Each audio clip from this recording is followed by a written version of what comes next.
I get this guy. Yeah, he's good. Soaks up that light. I put up the backlight, and then I go look, to see what it looks like. And this is big shot.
forget me.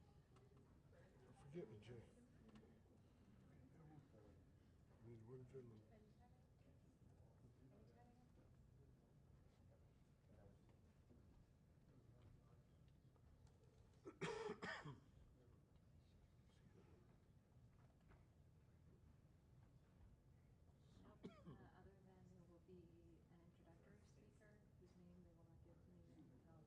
until they give the 2-minute warning comes,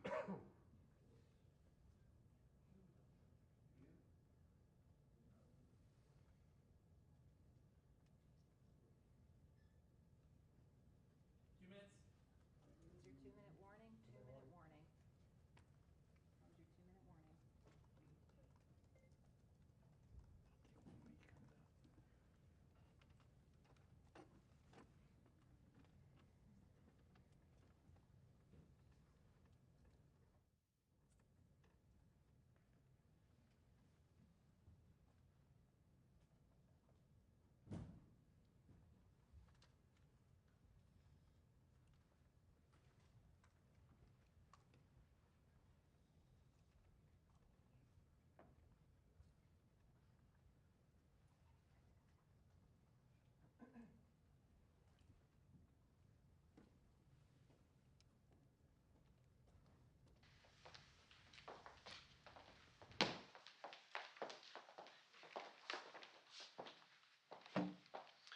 Good morning. I'm Rohit Chopra, the director of the Consumer Financial Protection Bureau. Across the country, Americans are back at work and working hard with the hope of saving up for a better future for themselves and their kids. Many of them worry whether they'll have enough money to pay their monthly bills. Reducing costs for families in their day-to-day lives can ease the strain. And there's so many ways that we at the CFPB are working to give them more peace of mind. And one of them is combating junk fees. Junk fees are those unavoidable, unnecessary, and surprise charges that inflate costs for families while providing little to no value or service. And these fees have been creeping across the economy for years and years, adding to our monthly bills with no real explanation. And they're impossible for families to budget for. At the CFPB, Americans are telling us that they're tired and frustrated of getting hit by junk fees in their financial lives. That's why we've been hard at work on banking fees that cost consumers tens of billions of dollars each year. And we're making progress. Banks across the country are cutting and even eliminating fees, saving families billions. This morning, the CFPB announced more actions to combat illegal and unexpected junk fees, one on surprise overdraft fees and another on surprise depositor fees. We're putting companies on notice about their obligations under law. We're taking enforcement actions, like one against a large bank for charging illegal overdraft fees, and customers will see hundreds of millions of dollars in refunds. We also sued a payments company for cramming $300 million in extra fees on families who were just trying to sign up their kids for YMCA camps or were just registering for a charity walkathon in their community. And we're going to continue by finding ways to reduce burdens of other fees, like the billions in penalties charged by banks and credit card companies through new rules and guidance. This is real money back in the pockets of American families. It's good for them and it's good for businesses that follow the law. I'd now like to turn it over to the president to talk more about these all-of-government efforts to tackle junk fees. Well, good morning. Today, my administration is announcing new actions to lower the cost of everyday living for American families, to put more money in the pockets of middle-income and working-class Americans, to hold big corporations accountable. And these steps will immediately start saving Americans collectively billions of dollars in unfair fees. And I'm here with the Director of the Consumer Financial Protection Bureau, Mr. Chopra, as well as the Chair of the Federal Trade Commission, Lena Khan. And we're remembering, they're members of the Competition Council that I created last year to promote competition across the economy and lower costs for families.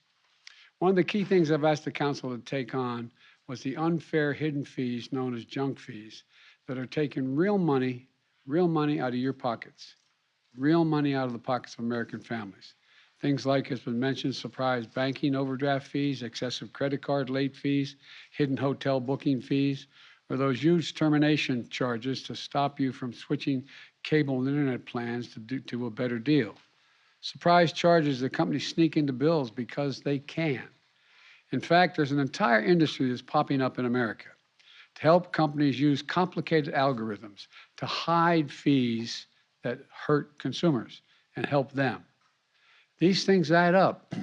Remember, we talked in the beginning of the administration about the study done, I think it was at Penn, that if an average family got a $400 in charges or bills in a month that they couldn't pay, they'd have to sell something or have to borrow the money.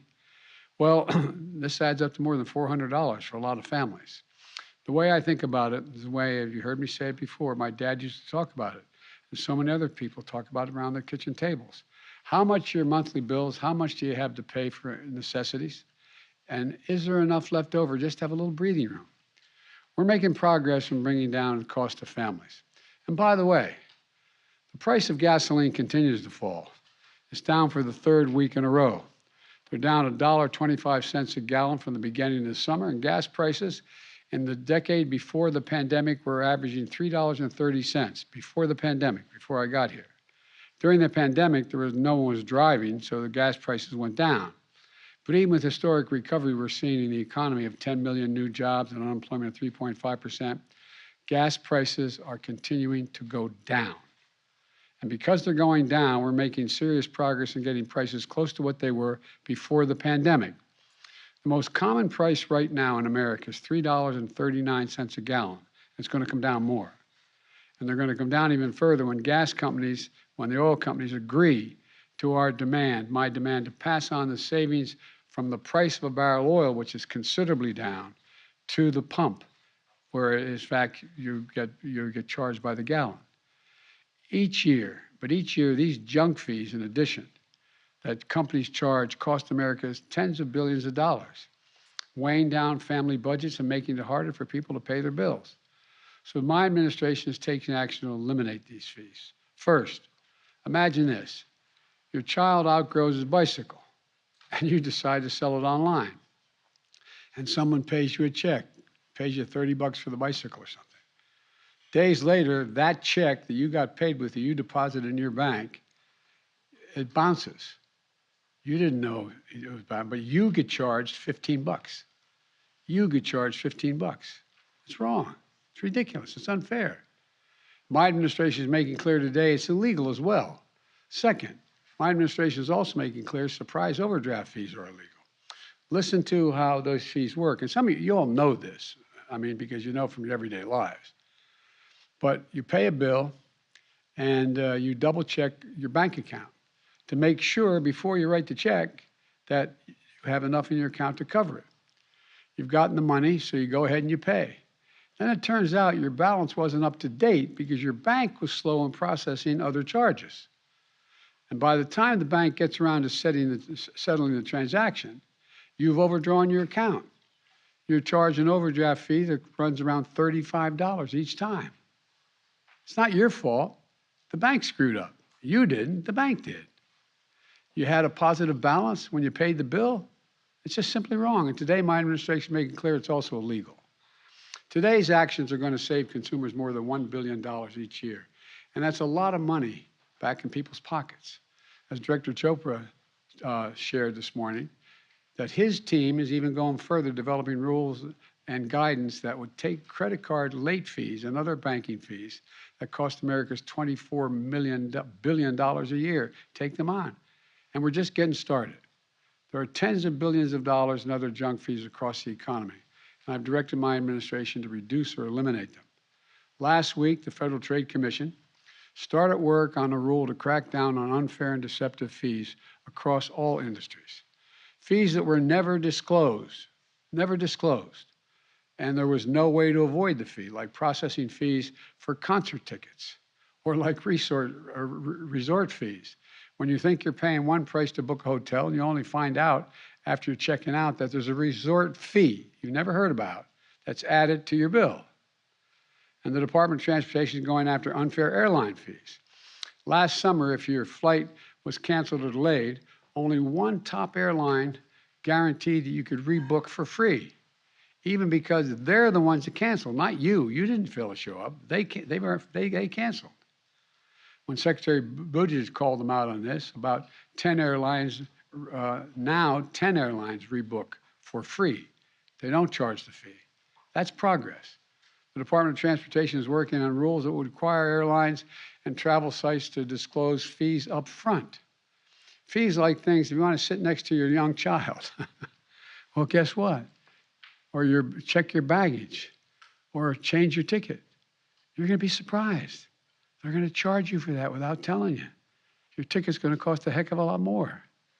And that's not a Federal Communications Commission. They're working on a rule that would make the same thing for fees that internet companies charge, requiring them to show those costs up front. I'm not saying they can't charge it, but you got to let you know they're going to charge it. You can make a decision. Some airlines, if you want 6 more inches between you and the seat in front, you pay more money. But you don't know it until you purchase your ticket. Look, folks, these are junk fees. They're unfair, and they hit marginalized Americans the hardest, especially low-income folks and people of color. They benefit big corporations, not consumers, not working families. And that changes now. You know, we've been working this for a while.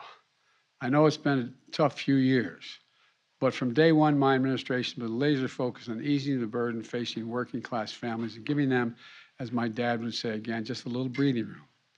Because of the steps we've taken, the United States is in a stronger position today than any other country in the world economically. Jobs are up. People are back to work. American manufacturers are roaring back. As a matter of fact, I'm going to be heading up to Syracuse, New York, that area, where our U.S. company, Micron, is going to be investing $100 billion. I think I go day after tomorrow or the day after tomorrow. Manufacturing computer chips will put tens of thousands of Americans to work. Working hard to tame inflation with policies that bring down the cost of gasoline, home energy bills, and prescription drugs. In the meantime, we've been delivering concrete savings for working families and seniors. We've made, for example, hearing aids more affordable and available over the counter at places like Walgreens and Walmart, so that tens of millions of Americans with hearing loss don't have to pay expensive visits to specialists. It's saving people as much as $3,000 per pair of hearing aids. $3,000. It was also made it possible for tens of millions of Americans to get free or low-cost internet. If you want to get that, go to getinternet.gov. I'll lay out for you how you do it to check your eligibility to get $30 off your internet bill every month. In addition to taking action today to restrict 2 particularly egregious types of banking fees, my administration has pushed banks to reduce the fees they charge for consumers across the board. The result? 15 of the nation's 20 largest banks are voluntarily getting rid of bounce check charges entirely. They're going forward with the director's team is also developing rules for guidance that would require banks to go even further in addressing additional types of junk fees. They're working to lower prices and increase competition across the whole economy. Because when companies compete, products get better, prices go down, wages go up. We encourage innovation when that occurs, and America leads the world. It's called capitalism. I've said it before, capitalism without competition isn't capitalism, it's exploitation. Folks, there are 2 very different ways of looking at our country. One is, as I've said before, the view from Park Avenue, which says help the wealthy and maybe that'll trickle down to everyone in the country. The other is from Scranton or Claymont or thousands of cities across the country, like the place I grew up. The benefit and the belief that the backbone of America are people who get up every morning and work for a living, put on their shoes, get out of bed, and go to work. The middle class, they're the ones who built this country. That's who our country should work for. And we're going to keep taking concrete actions like this. You're going to hear more from me on this to make sure it does. And when it does, not only are they going to do well, the wealthy will do very well as well. So folks, look, it's taken a little bit to get this competition piece moving, but there's a lot out there. It's going to change, not the lives, it's going to change the circumstance for an awful lot of hard-working middle-class folks. The idea that, you know, if you want it, anyway, I won't go on now. You're going to hear more from me about this later. But I just think that one of the things that I think frustrates the American people is they know the world's in a bit of disarray. They know that Putin's war has imposed an awful lot of strains on Europe and the rest of the world and the United States. Everything from him blocking grain shipments to oil.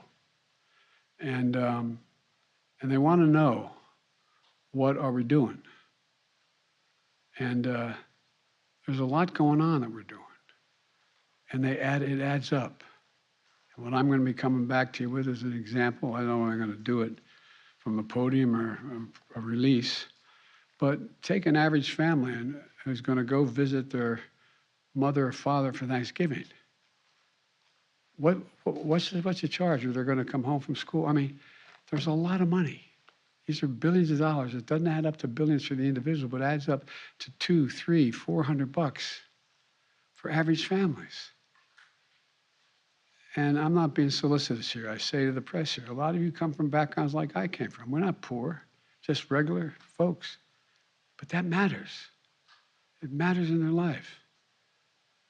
And by the way, I'm going to be working very hard to make sure that oil companies pass on the reduction in the price of a barrel of oil to the pump. So anyway, I'm optimistic. It's going to take some time, and I appreciate the frustration of the American people. Can everyone remain seated while we wait? Thank you very much, everybody. Thank you very much. Press, we need everyone to remain seated and hold for a moment while we wait for the plane. Thank you very much, Press. Thank you.